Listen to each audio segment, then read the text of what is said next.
Most of us in our everyday lives avoid high-stakes situations involving danger and conflict for obvious reasons. But in role-playing games, that's often where the most fun lies. My name's Robert Peake, and as a forever DM, I've worked with lots and lots of players over a long period of time and started to think about how some of them have become my favorite players, what they've done to make my life as a DM easier, to bring more fun and adventure to the table. And in this series, although I normally talk to fellow DMs about how they can be more confident in their games, I want to talk to you, the players. And I want to explain and share with you some of what goes on in a DM's head so that hopefully you can take away some of these tips and ideas and make your own games more fun and exciting and make your DM's life easier and better, and maybe even become one of their favorite players too. So if that sounds interesting, do hit subscribe, tell your friends. Hopefully this will be a useful series. And today I want to talk specifically about getting in trouble. Getting in trouble is a bad thing, we're told, in real life. But in role-playing games, the right kind and the right ways of getting in trouble can go a long way toward making your games a lot more interesting.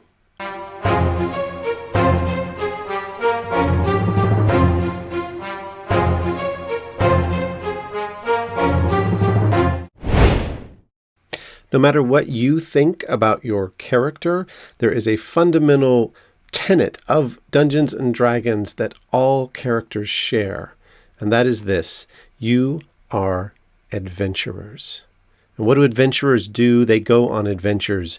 They seek out adventures. No matter what your backstory or where you came from or what your character is like, they are an adventurer. And an adventurer has the job. In fact, it's your job to go on adventures. Far too often, with particularly newer players, I see them avoiding the shady figure in the corner of the tavern, avoiding the entrance to that mysterious location, avoiding all of the different quests that have been pinned up on the notice board of the Yawning Portal Tavern, because they, like their real-life counterparts, don't really want to get in trouble. But the truth is that very often your DM is signaling to you at a kind of meta level when they're presenting something interesting or potentially dangerous. They're signaling to you, hey, this is where some of the good stuff may lie. So the first part of getting in trouble is just acknowledging you need to do your job. You need to be an adventurer. You need to have an adventurous spirit. So taking that on, even if you're not necessarily adventurous in real life, taking that on for your character is fundamental to making your DM's life easier, making your fellow players' lives easier by saying yes and choosing into whatever hint or whiff of adventure comes your way. Another sort of fundamental tenet you might want to consider about any form of role-playing game is drama in the story, good. Drama around the table, bad.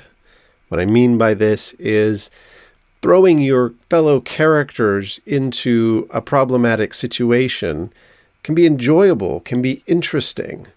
Being obnoxious or doing it for retributive reasons or whatever, getting involved at the player level with drama rather than the character level with drama is the kind of trouble you actually want to avoid.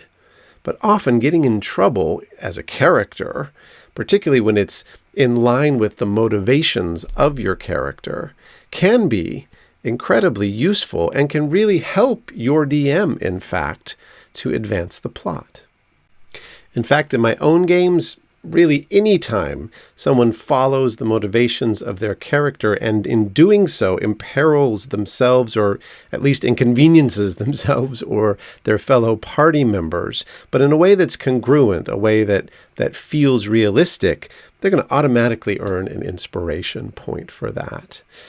The thing is that trouble, drama, all of this is stuff that we actually crave.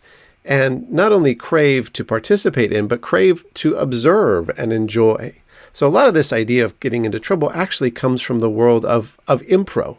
improvised drama, where, in fact, sort of getting your colleague into greater trouble or calling them on something that they've brought up can, in fact, really heighten the tension and the sense for the audience, for the onlooker, that, wow, we're really in kind of uncharted territory. There's a thrill about it.